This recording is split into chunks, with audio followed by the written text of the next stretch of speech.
श्री गणेशाय नमः। कार्तिक मास महात्म्य 19वां अध्याय।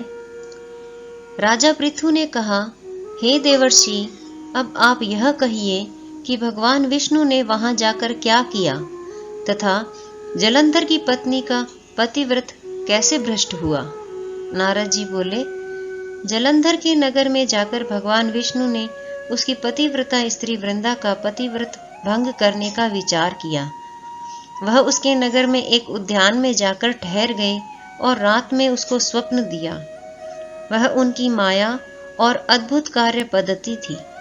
और फिर उनकी माया द्वारा जलंधर की पत्नी पतिव्रता वृंदा ने रात में यह स्वप्न देखा कि उसका पति नग्न होकर सिर पर तेल लगाए महिष पर चढ़ा है। वह काले रंग के फूलों की माला पहने हुए है तथा उसके चहुं और हिंसक जीव है। वह सिर मुंडाए हुए अंधकार में दक्षिण दिशा की ओर जा रहा है। उसने अपने नगर को समुद्र में डूबा हुआ देखा और इस प्रकार के बहुत से भयानक सपने देखे। फिर तत्काल ही वह जाग पड़ी और स्वप्नों के संबंध में विचार करने लगी। इतने में उसने सूर्य को उदय होते हुए देखा तो उसमें उसे एक छिद्र दिखाई दिया तथा वह कांतिहीन था। इसे उसने अनिष्ट जाना। वह भयभीत होकर रोने लगी। वह छज्जे पर गई, अटारी पर चढ़ी, भूमि पर उतरी, मगर उसको कहीं पर भी शांति प्राप्त न हुई। फिर वह अपनी 2 सखियों को साथ लेकर उपवन में गई, परंतु वहां पर भी उसको कल न पड़ी। फिर वह जंगल में निकल गई, मगर वहां पर भी उसको चैन न आया। वन में उसने सिंह के समान 2 भयंकर राक्षसों को देखा, जिससे वह अत्यंत भयभीत होकर वहां से भागने लगी। उसी क्षण वहां पर अपने शिष्यों सहित एक मौनी तपस्वी आ गया। भयभीत वृंदा उसके गले में हाथ डालकर उससे अपनी रक्षा के लिए याचना करने लगी। मुनि ने अपनी एक ही हुंकार से उन दोनों राक्षसों को वहां से भगा दिया। वृंदा को आश्चर्य हुआ। वह भय से मुक्त होकर मुनिनाथ को हाथ जोड़कर प्रणाम करने लगी और कृतज्ञता का ज्ञापन किया। फिर उसने मुनि से अपने युद्धरत पति के संबंध में उसकी कुशल क्षेम का प्रश्न किया। मुनि ने मौन होकर आगे पीछे देखकर कुछ कहना ही चाहा कि उसी समय 2 वानर मुनि के समक्ष आकर हाथ जोड़कर खड़े हो गए और ज्यों ही मुनि ने भ्रुकुटी संकेत किया त्यों ही वह उड़कर आकाश में चले गए। फिर जलंधर का सिर व धड़ लेकर मुनि के पास आ गए। तब वृंदा अपने पति को मृत हुआ जानकर मूर्छित होकर पृथ्वी पर गिर पड़ी और अनेक प्रकार के वचन कहकर दारुण विलाप करने लगी। पश्चात उसने उस मुनि से कहा, हे कृपानिधि, आप मेरे पति को जीवित कर दीजिए।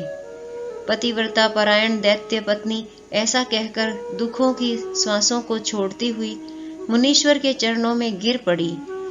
तब मुनीश्वर ने कहा, वह शिवजी द्वारा युद्ध में मारा गया है, अतएव जीवित नहीं हो सकता, क्योंकि जिसे भगवान शंकर मार देते हैं वह कदापि जीवित नहीं हो सकता।